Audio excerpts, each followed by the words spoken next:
Weewaawo ntendereza Kristo era mwebaza olw'ekirabo eky'obulamu kyawadde gwe wamu nange n'okuba nga olunaku olwo tukyasobola okwatula nti Yesu ye Mukama. Manya nga bulijjo Mazima Kenneth, ng'era olunaku olwaliro njagala tutunuulye ku nsonga enywereza ddala ebyo byonna bye tugenze mu maaso n'okuba nga tutunuulya ku ebyo ebintu ebyenjawulo bye twali tutunuulya nga bitunuulya ensonga eya ebiragiro ebibwa Katonda. So olunaku olwaliro njagala tutunuulye ku mutwe gwe tuyita Katonda yawa ekyo kyalagira. Katonda yawa ekyo kyalagira. Kitegeeza nti waliwo Katonda by'alagira, naye ebyo Katonda by'alagira tebisobola kubeera nga bituukirizibwa okuggyako nga ye yennyini yatuwadde oba nga ye yennyini yatusobozeseza okuba nga tutuukiriza ekyo kyaba alagidde. Bino bigenda kubeera nga ensonga eno yakunywereza ddala ebintu ebingi bye tugenze mu maaso n'okwekkaanya mu masomo ag'enjawulo agakwata ku kulonda, agakwata ku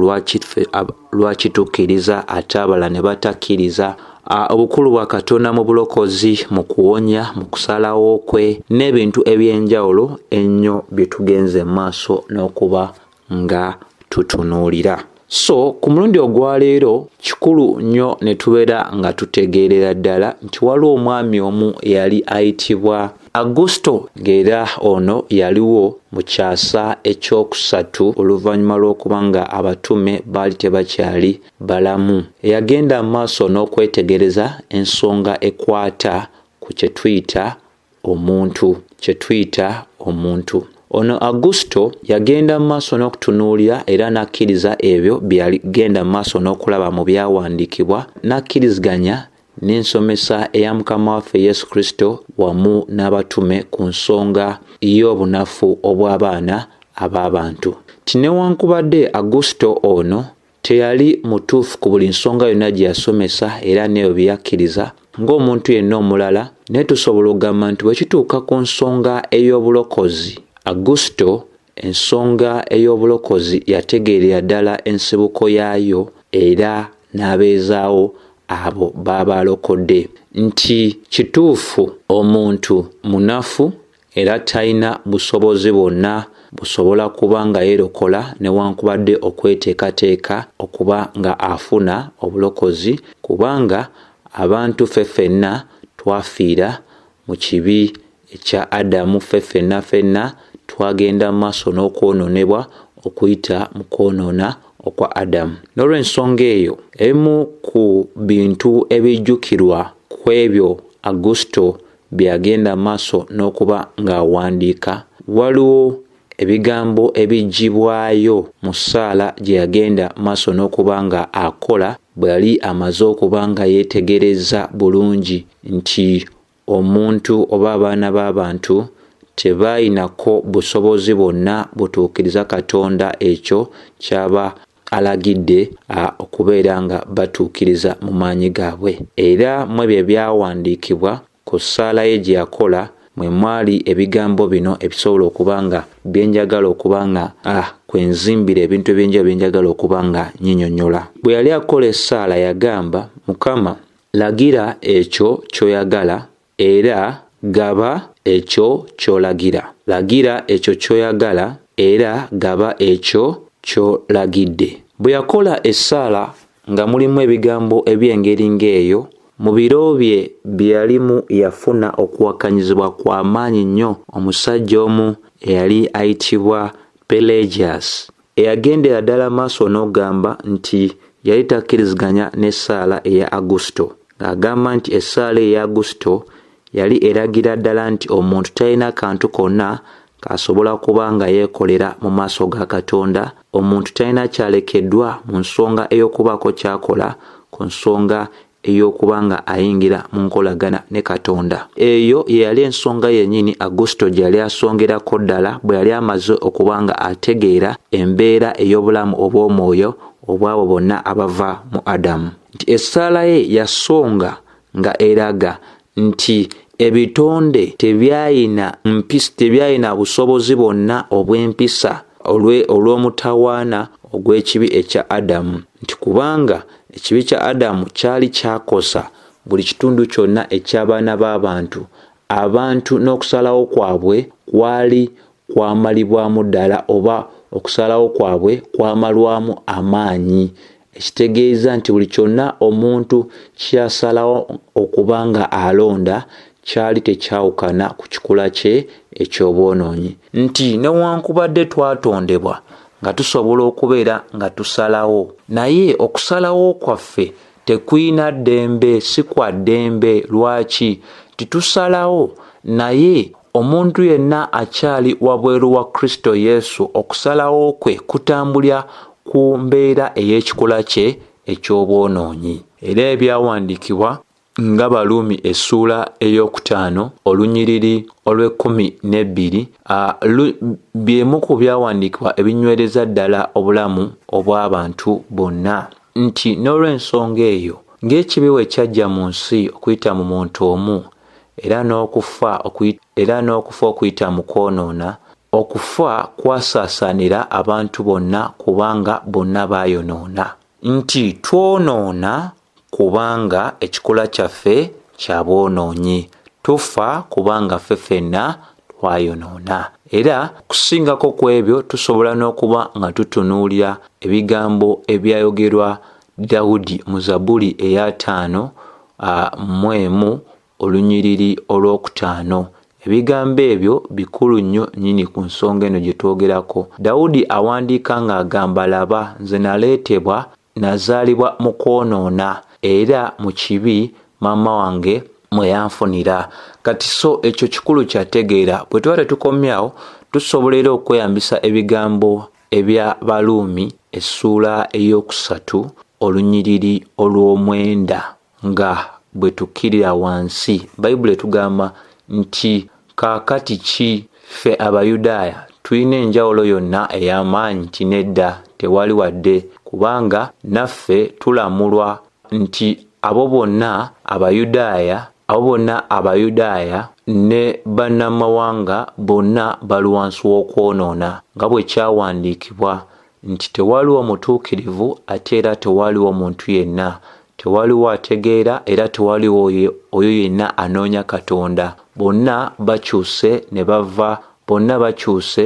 ne babeera nga bali mu mbeera ey'obutaliimu. Tewaliwo kola kirungi era tewaliwo. Olw'13 emimiro gyabwe migazi ng'entaana, bakozesa ennimi zaabwe okulimba era nga bavaamu obusagwa mu kamwa kaabwe, era akamwa kaabwe kajjudde okukolima wamu era n'obukyayi. Olw'15 ebigere byabwe byangu nnyo eri okuyiwa omusaayi, era amakubo gaabwe ga butaliimu na nnaku. 17 era ekkubo ery'emirembe tebalimanyidde ddala. Olw'18 tewaliiwo kutya kwa Katonda mu maaso gaabwe.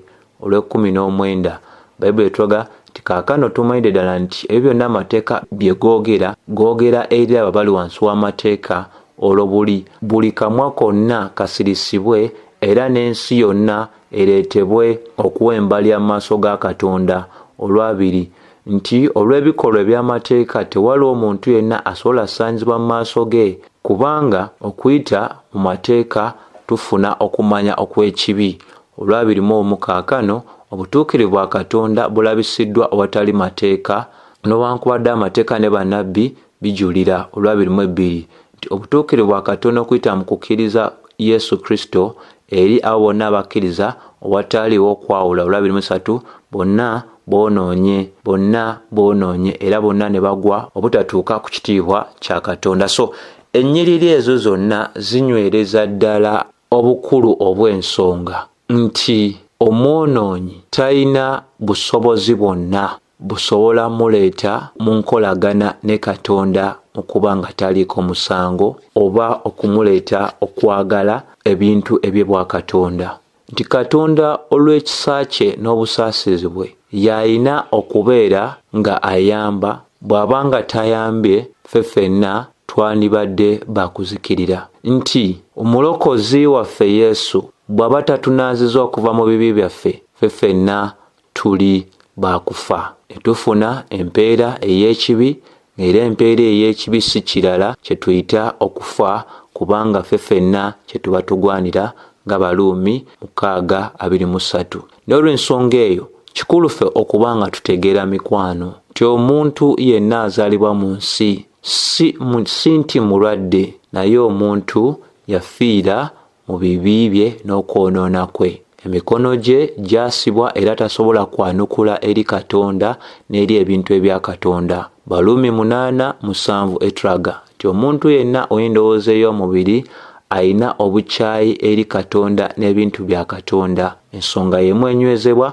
mu Bakolinso 2:14, Bayibuli etulagira ddala nti oyo alina endowooza ey'omubiri tasobola kubeera ng'ategeera ebyo ebya Katonda. Kikulu gwe okuba nga otegeera gw'awuliriza mukwano nti omuntu nga mufu tasobola kubeera nga yeeyamba, ate eddala erisukka ku eryo tasobola busobozi kuba nti tasobola kweyamba, naye ate tasobola era kuba nga yeegolokosa nayeewa kye tuyita obulamu. So n'olw'ensonga eno kikulu ffe okuba nga tutegeera nti Katonda ye yekka asobola okubeera nga atuwa ekyo kyaba alagidde. Katonda batatuwadde ekyo kyaba alagidde, teri n'omu ku ffe asobola kubeera ng'atuukiriza ekyo Katonda kyaba alagidde. Bw'obanga otunuulidde ekitabo ekya Timoseewo ekisooka essula ey'okubiri olw'okusatu n'olw'okuna lulaga kino kye kirungi ate era ekikkirizibwa mu maaso ga Mukama Katonda waffe, ayagala abantu bonna okulokoka wamu n'okutuuka ku ddaala ery'okumanya amazima. Mukwano, obukulu bw'ensonga bwe buno wammanga nti abasinga bemmanyidde ebbanga eddene ennyo nga baweereza beeyambisa nnyo Timoseewo ekisooka essula ey'okubiri olw'okusatu paka olw'okuna nga bagamba nti kwagala kwa Katonda abantu bonna okulokoka era n'okutuuka ddala ku ddaala ery'okumanya amazima. Ofunze nga balagira ddala nti bw'abanga Katonda ayagala abantu bonna okulokoka, ekitegeeza obuvunaanyizibwa obw'okulokoka buli mu mikono gy'abantu, era omuntu asobola okukkiriza enjiri era omuntu asobola okugaana enjiri. Ekitegeeza nti abazikirira mu ngeri emu oba endala bo bennyini balina obuvunaanyizibwa obw'okulonda oba obw'okukkiriza oba okugaana, era bagenda mu ggulu nti bakozesa bulungi obuvunaanyizibwa bwabwe ne bassaawo ne balonda Kristo Yesu. Enjogera eyo newankubadde yerabikira mu bantu abangi, naye mukwano awuliza si ensomesa ya Bayibuli. Bw'oba otunuulidde biri byonna bye mmaze okuba nga njogera nti omufu tasobola kwegolokosa, omufu tasobola kweyamba, omufu tasobola kwewa bulamu. Ffe ffenna bw'otutyo bwe tuli tugamba tutya ti Katonda yali asobola okuteeka obulokozi bwaffe mu mikono gyaffe ng'ate akimanyi tuli bafu.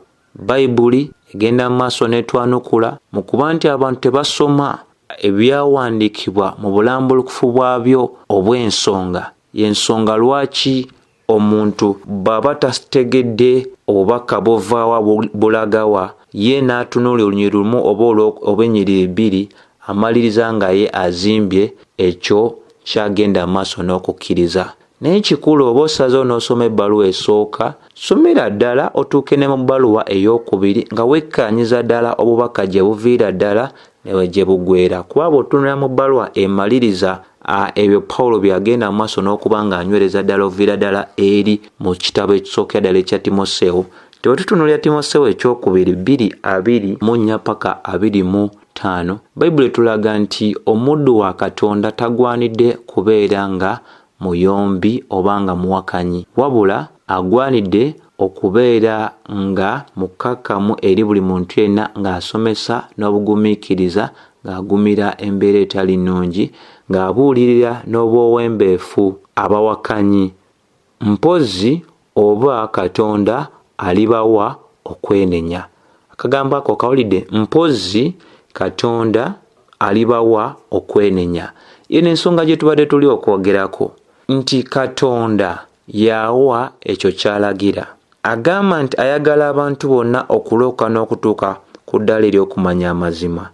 Ye yekka asobola okigaba. Bw'aba tabawadde tebasobola kubanga bafu mu byonoonyi byabwe. Omuntu omufu mu byonoonyi bye Katonda yekka yasobola okumuyamba n'abeera ng'amugolokosa okuva mu kufa kwe. Kyova olaba nti ey'Oluganda enyweza ng'eraga nti mpozzi oba Katonda alibawa okwenenya olw'okutegeera ddala amazima nti Katonda yawa ekyo kyalagira. Ogwaffe gwa kutwala njiri ku buli muntu ssekinnoomu, ng'era tubalagira okuba nga beenenya, naye ng'ekyo tukikola tumanyi Katonda mu bukulu bwe asobola okuleetera omuntu yenna okuba nga yeenenya oyo yenna gw'aba yagadde okubeera ng'akola ki, akomako.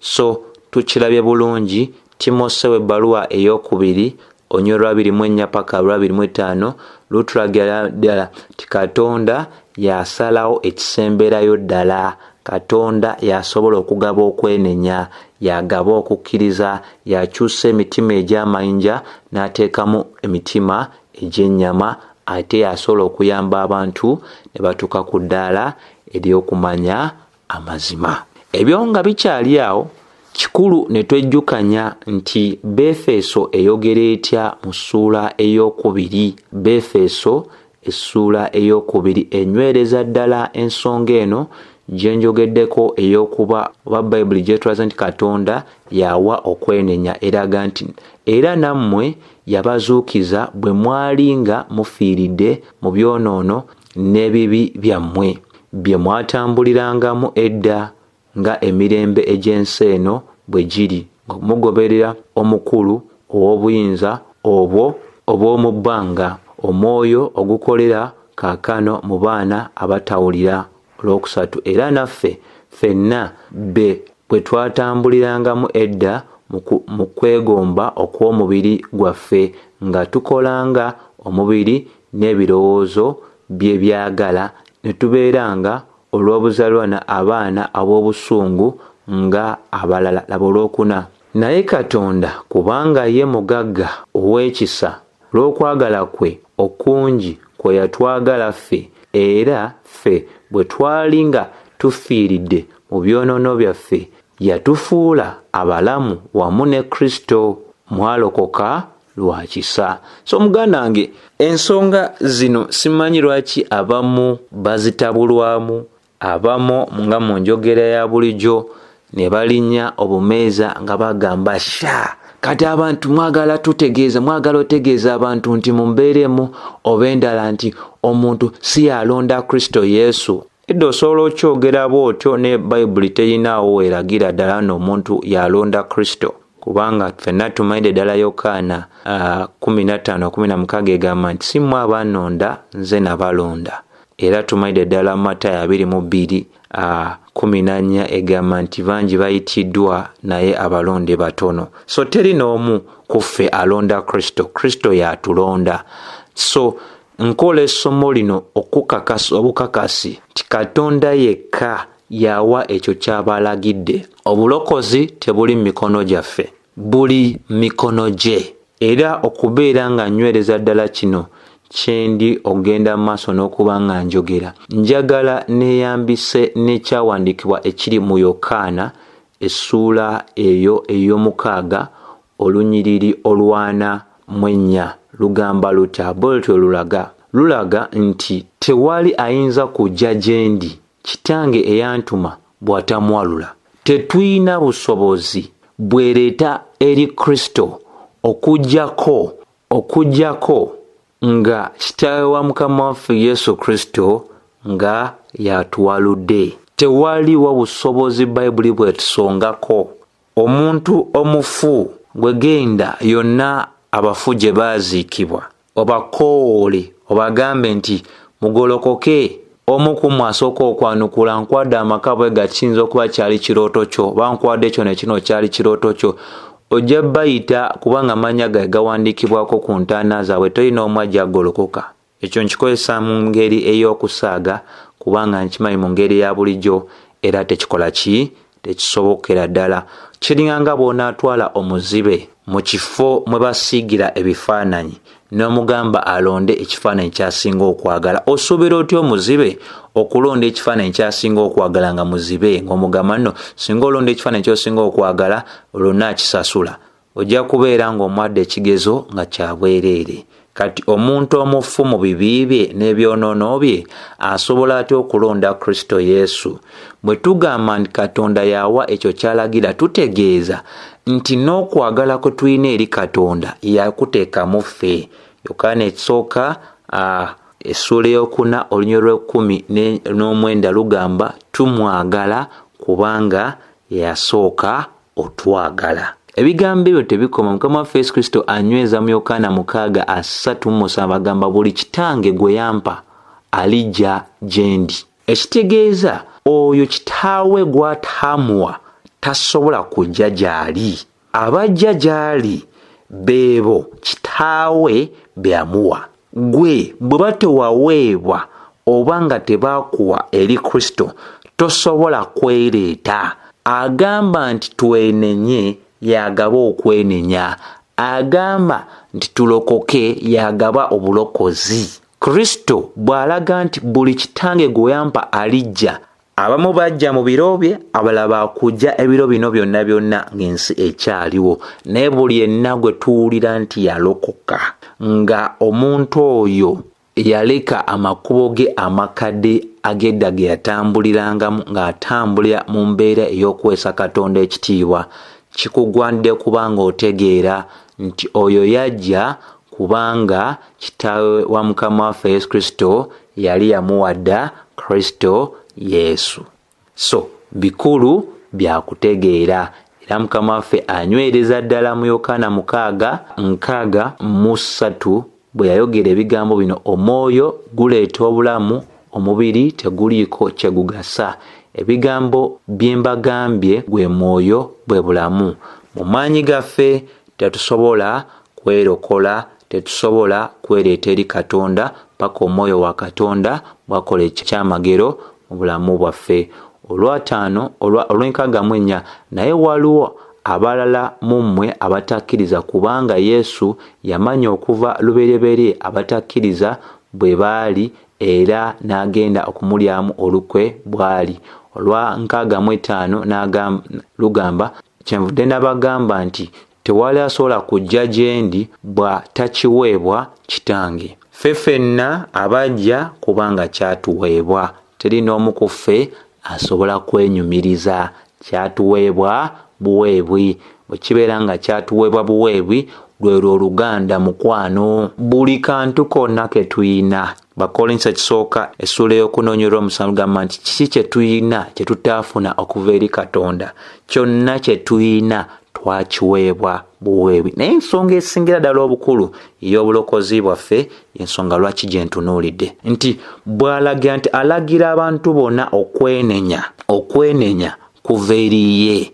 Bw'aba takukuwadde tosobola. So tuve mu baana abantu aboogera ebintu ebitakwatagana ebyogamba nti mukwano salawo olunaku olwaleero, salawo oba onaayingira eggulu oba onaayingira agenda. Asalewo ki? Obubaka bwange buli nti Mukama akusaasire gwe. Otegeere Mukama akusaasire anafuye obukalubu n'obujeemu obw'omutima gwo. Otegeere ekibi kyo, obugazi bwakyo, obunene bwakyo, obuzito obw'ekibonerezo eky'ebibi byo, odduke ebibi byo. Mukama akusaasire. Kwe kubuulira kwange siraga muntu nti nno amaanyi g'obulokozi gali mu ye. Mulaga nti Mukama batakusaasidde gwawulira byenjogera. Nti bw'aba takusaasidde gwawulira bino byenjogera tosobola kujja gy'ali. Kankujukizeeko ne kino ekyawandiikibwa kiri mu Bafilipi essuula esookera ddala olunyiriri nga 29 lugamba luti lugamba kubanga mwaweebwa lwa Kristo si kumukkiriza kwokka. Nti ffe abali mu Kristo mwaweebwa obulokozi bwaffe, ensibuko yaabwo Katonda, okujja kwaffe eri Kristo Katonda, okukkiriza kwaffe kuva eri Katonda. Kubanga nga bwe twalabye Augusto yasaba ng'alaga nti Mukama lagira ky'oyagala era wa ekyo ky'olagira. Nti ekyo kye kinnyonnyola leero lwaki tuli balokole. Atugamba okwenenya yatuwa okwenenya. Atugamba okuleka amakubo gali yatuwa obusobozi okuleka amakubo ago. atugamba okukola yawa omukisa emirimu gy'emikono gyaffe, atugamba okubuulira enjiri yatusobozesa n'atuwa amaanyi n'atuwa n'okwagala mu ffe ne tugenda ne tubuulira abalala enjiri. Gwonna mulimo gwe. Kyekyo Baluumi nayo kyegenda ddala maaso n'okubanga enyweza, era kangikulageko katono nga sinaddayo mu Bafiripi. Baluumi 11:36 lugamba nti kubanga byonna biva gy'ali era biyita gy'ali era bituuka gy'ali, ekitiibwa kibeerenga gy'ali emirembe gyonna. Owulidde? Kubanga byonna biva gy'ali era biyita gy'ali era bituuka gy'ali, ekitiibwa kibeerenga gy'ali emirembe gyonna. Wano we tunywereza obukulu bw'ebyo byonna bye mbadde njogera nga ngattako Bafiripi 2:12-13.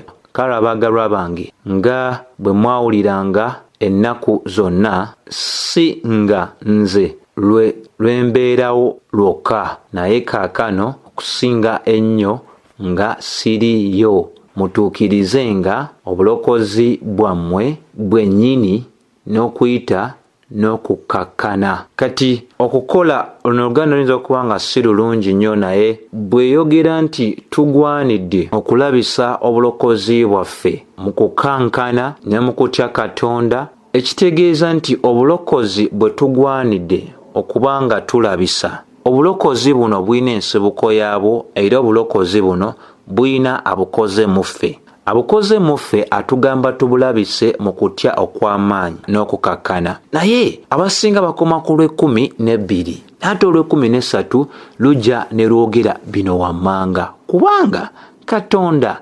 yakoza mu mmwe okwagala n'okukola olw'okusiima kwe okulungi, nti tukola tulabisa obulokozi bwaffe kwa Katonda yabukoze mu ffe, ate okulabisa kwonna okwaffe kuzimbibwa mu kubeera nga Katonda mwene yakoza mu ffe okwagala n'okukola olw'okusiima kwe okulungi. Mukwano, byonna biva eri Katonda. So bwe ntambula mu mbeera mu ngeri egulumiza Katonda, kubanga Katonda ampadde obusobozi. Bwe njagala abooluganda, kubanga Katonda yateeka okwagala mu mutima gwange. Ensonga lwaki ne kino kikulu nnyo kyakuba nga tutegeera okukakasiza ddala nti Katonda yawa ekyo kyalagidde. Bifo eby'enjawulo era binywereza ddala, tweyambiseeko n'ebikolwa batume essuula ey'ekumi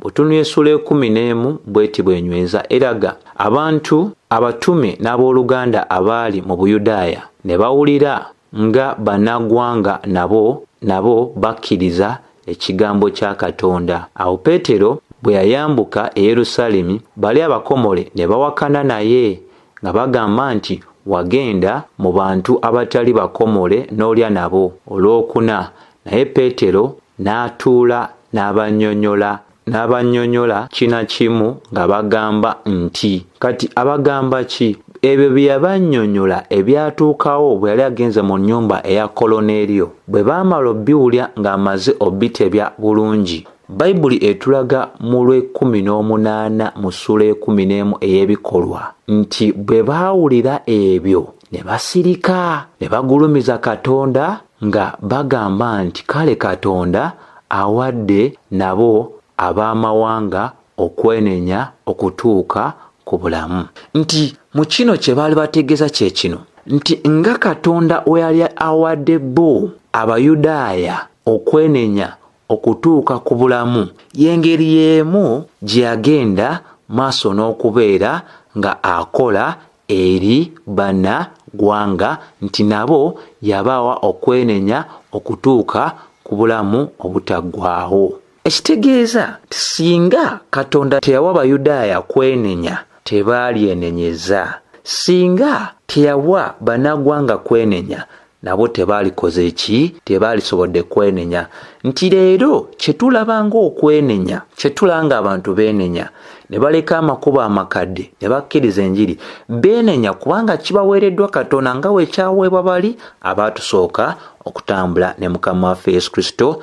Era y'ensonga y'emu gye tulaba Bikolwa Batume essuula 13:48 bweti bweraga. Eraga nti bannagwanga bwe baawulira ne basanyuka ne bagulumiza ekigambo kya Katonda bonna ne bakkiriza abaali baterekeddwa obulamu obutaggwaawo. Nti abataaterekebwa bulamu butaggwaawo tebakkiriza, abaaterekebwa obulamu obutaggwaawo bakkiriza. Lwaki bakkiriza? Kubanga baali baterekeddwa obulamu obutaggwaawo. Ssebo ne nnyabo awuliriza, manyi kaakano obanga ogoberedde bulungi tuyinza okuba nga kaakano tuli wamu ng'era tukkiriziganya wamu nti ensonga ey'obulokozi mulimo gwa Katonda. Katonda oyo gw'atakomyeko, gw'atawadde ekyo kyalagira, tasobola kubeera nga ye okuyita mu maanyi ge asobola okuba nga yeerokola. Ebigambo ebirala ebikulu ebyotegeera bye tulaba mu kitabo kino ekya Yokaana oba enjiri eya Yokaana essuula ey'okusatu olunyiriri olw'okusatu. Bayibuli etusongera ku mboozi eyaliwo wakati wa Mukama waffe Yesu Kristo wamu n'Omufalisaayo eyali amanyikiddwa nga Nikodemu. Bayibuli etugamba nti Yesu n'addamu ng'amugamba nti ddala ddala nkugamba nti omuntu bw'atazaalibwa mulundi gwakubiri tayinza kulaba bwakabaka bwa Katonda. Nti oyo alaba obwakabaka obwa Katonda aba azaaliddwa omulundi ogwokubiri. Omulundi ogwo ogwokubiri teguva eri bantu wabula guva eri Katonda. Yakyusa emitima gyaffe egy'amayinja n'ateekamu omutima ogw'ennyama. Ensonga lwaki tugamba nti okuzaalibwa omulundi ogwokubiri kye kisooka ng'omuntu tannakkiriza. Omuntu agenda okukkiriza aba amaze okuzaalibwa omulundi ogwokubiri. Jjukira nga bwe twali mu Befeso essuula ey'okubiri olusooka paka olwokutaano nti omufu tasobola kukkiriza, ate omufu tasobola kweyamba, ate omufu tasobola kwewa bulamu. Kati bwe tuba nga twazaalibwa omulundi ogwokubiri, okuzaalibwa omulundi ogwokubiri kye kituleetera okuba nga tukkiriza enjiri kuba Katonda aba amaze okuba nga atuzadde omulundi ogwokubiri. Bibyo Pawulo byagenda maaso n'anyweza mu Baluumi essuula ey'ekumi olunyiriri olw'ekumi paka olw'ekumi nti bonna newankubadde obubaka babuwulidde ng'akwata ebigambo bya Isaaya, bonna tebakkiriza, wabula okukkiriza kuva mu kuwulira era n'okuwulira ekigambo kya Katonda. Era tujjukira n'omukyala amanyikiddwa nga Ludia agenda okukkiriza mu Bikolwa by'Abatume 16:9 n'okudda wansi. Tulabira ddala nti Katonda mwene eyaggula omutima gwe Ludia n'alyoka asobola okubeera ng'akola ki? Akkiriza ebyo byali byogeddwa omutume. Ensonga y'emu neyo gye tuba mu Bikolwa by'Abatume 18 olw'omwenda paka olw'ekumi nti abo bonna abaali mu Kolinto abaalagibwa Pawulo obutasirika wabula okubuulira watabaawo kutya kwonna, Mukama waffe amugamba nti muno mu kibuga mulimu abantu bange, gwe tosirika, genda maaso. Kitegeeza nti abo mu kuyita mu kubuulira okw'enjiri waliwo abantu abaali balondebwa edda nga enjiri yena obbawalula ng'ebaleeta mu bwakabaka. So Pawulo agambibwa mu byonna ensonga gye mbadde ngezaako okubeera nga njagala okuba nga nkwoleka nkakasiza ddala nti bw'oba ogoberedde bulungi osobola okuba nga okkiriziganya n'ebyo byonna bye ngenze maaso n'okuba nga nsimba mu ssomo lino, nti n'okukkiriza kwe twogerako olunaku olwaleero mukwano kikulu nnyo gwe kubeera ng'okola ki? Ng'otegeera ddala nti kuviira ddala eri Katonda era akuwa abo abayitibwa abalonde. Abo abayitibwa abalonde tukuyita okukkiriza okw'abalonde. Bw'otunuulya Tito emu eraga nti Pawulo omuddu wa Katonda era omutume wa Kristo Yesu nga okukkiriza okw'abalonde ba Katonda bwe kuli n'okutegeera amazima agali mu kutya Katonda. So simanyi lwaki abantu abasinga bino tebabiraba, naye mmanyi nti era Katonda alina asaasira busaasizi muntu. Wabula kyengezaako okuba nga nyweza tuve mu mbeera ey'okuwakana obuwakanyi, ng'omuntu ky'owakanira okiwakanira lw'abangi abakikkiriza, naye ng'ekyo ky'owakanira tekiri ku musingi oba mu ngeri emu oba endala nga toyina bukulu bwa kutegeera ku ekyo kyogezaako kubanga ogamba oyimiriddeko nga kiviira ddala mu kigambo kya Katonda. Obungi bw'abantu tebumala nsonga wabula ebiwandiikiddwa bye bimala ensonga. So twekanye ebyawandiikibwa tubeere nga twogera ebintu bye tulinako ddala obumanyi, kuba bw'otunulya ebyawandiikibwa bye bimu Bebulaniya 12 nayo enywereza ddala ensonga yemu nnyo nnyini ddala bw'ogyetegereza n'eraga mu olunyiriro lw'okubiri ng'eragira ddala nti Kristo ye mutandisa era ye mumaliza ye mutuukiriza okukkiriza kwaffe. So okukkiriza kwe tuteeka mu njiri fe okugamba nti tukkiriza enjiri nako kuva eri Katonda, okwenenya kuva eri Katonda. Tewaliwo kye twekolera bassebo ne bannyabo, era n'olw'ensonga eyo kikulu nnyo otegeera nti bambi Augusto kyayogera okirabira ddala mu byawandiikibwa ng'era bwe yagenda maaso n'anyweza ng'agamba nti tewaliwo kintu kyonna kya muntu, byonna bya Katonda era Katonda yawa, ng'asonga ku ekyo kye tuyita obukulu obwa Katonda. Waliwo era ne kyagenda maaso n'anyweza ng'agamba nti omuntu nga tannaba kujja eri Kristo, Katonda yekka yakola n'akyusa emmeeme y'oyo omwonoonyi ng'agirokola okugijja mu kwonoona mu busibe obw'ennyumba ey'okwonoona. So Katonda yekka yakola enjawulo. Waliwo n'ekintu ekyenyumira nti bw'oba otunuulidde ekintu kino bw'oba okyekkaanyiza bulungi ojja kutunuula nti okuviira ddala mu ndagaano enkadde bwe guti bwe gubadde. Katonda yennyini yalonda Ibulayimu yamubuulya ebinaatuuka ku baana be, banaagenda mu busibe ne bamala emyaka bwe giti ne bwe giti, era oluvannyuma nnyo yajja okubeera nga agenda maaso n'okubajja mu busibe. Bw'otunuulya okutambula okw'abaana ba Isirayiri okuviira ddala mu Misiri okutuuka ddala mu nsi ensuubize, olaba omukono ogwa Katonda, entalo ze balina n'abantu ab'enjawulo n'amawanga ag'enjawulo, era ye kennyini yabawa kye tuyita obuwanguzi. Olutalo olwa Dawudi ne Goliaasi, bassebo ne bannyabo, Katonda yamuwa obuwanguzi, era bannayisirayiri bakyogera lunye mu bitabo eby'enjawulo nti Katonda yabawa obuwanguzi eri abalabe baabwe.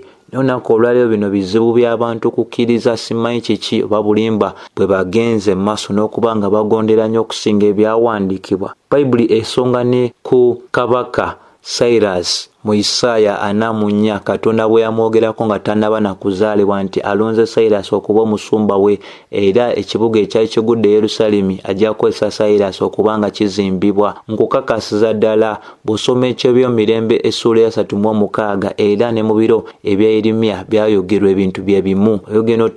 Ogenda okumaliza ekitabo kya Ezera essuula esooka yonna ekulaga nti ebiro ebyatuuka Ezera Cyrus ng'amaze okubeera nga azaalibwa n'akolera ddala ebyo Katonda byali ayogedde emyaka nkumuliitu nga terina omu amanyi nti Cyrus alibawo ku nsi. So Katonda bassebo ne bannyabo yakola ki? Yawa ekyo ky'abalagidde nti ne mu kutuuka okubeera nga bazimba yeekaalo n'ebyo byonna ebyalina okuba nga byeyambisibwa mu kuzimbibwa. Ffenna tujjukira bulungi nti Dawudi yayogera mu Ky'ebyemirembe ekyokubiri n'alagira ddala nti byonna Mukama betuwaddeyo era gwabituwadde. Tewaliwo kintu kyonna muntu kyasobola kwepankamu ng'agamba nti kino oba kiri.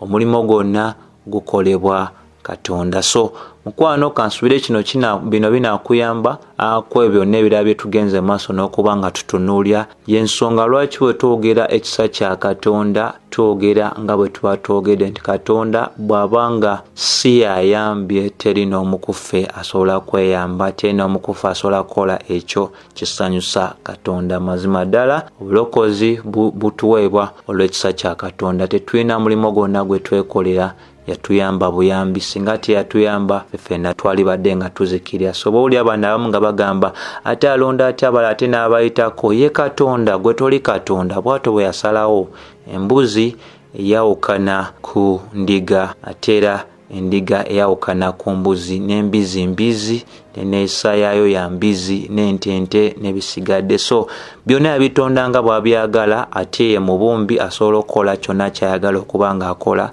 eri ebyo bye yatonda. So Tukakkane tugondere ebyo bitulagiddwa mu byawandiikibwa, tugulumize ate era tusinze Mukama Katonda waffe. Amin.